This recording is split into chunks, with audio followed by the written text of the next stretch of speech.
मैथिली दुल्हन। इसके मनमोहक गीत जरूर सुने। यदि अच्छा लगा तो चैनल सब्सक्राइब जरूर करें। प्रेजेंटेड बाय मां दुर्गा एक्सप्रेस। जो हर जाई जो मैथिली दुल्हन आ गया, मिथिलांचल में छा गया। तू हमरा कना दे, तू हमरा कना दे।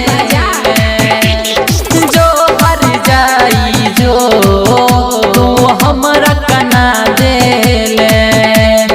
कौन पगला बाके तू अपना बना ले ले।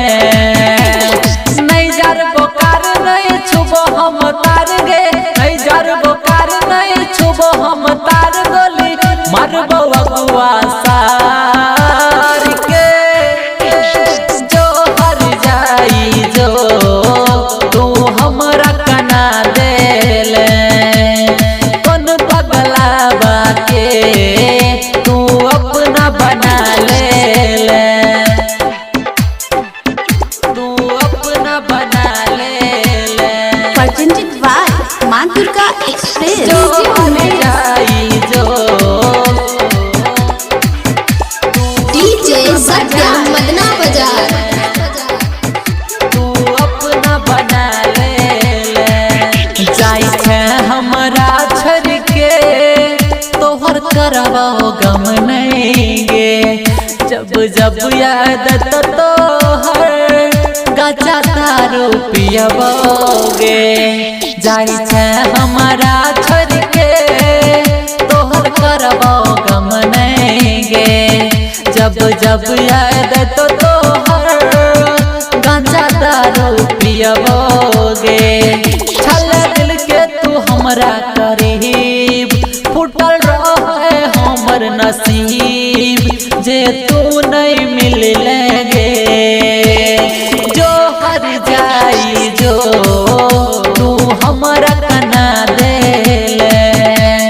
कौन पगला बाके तू अपना बना ले ले। डीजे सत्यम मदना बाजार। सुन रहे हैं हाईरोसो से मां दुर्गा एक्सप्रेस की शानदार प्रस्तुति। जो हर जाई जो तू अपना बना ले। सुखीपुर बाजार। तू हमरा कना दे ले। झूठा रहो कसम तोहर, झूठा रहो वादा गे। तोर दिले दिल हमर भेले रे बाबा गे। झूठा रहो कसम तोहर, झूठा रहो वादा गे।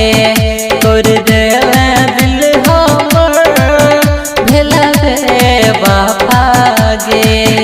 कहो अरविंद संग सत्यम बनला चुन चुन के अपन सजन।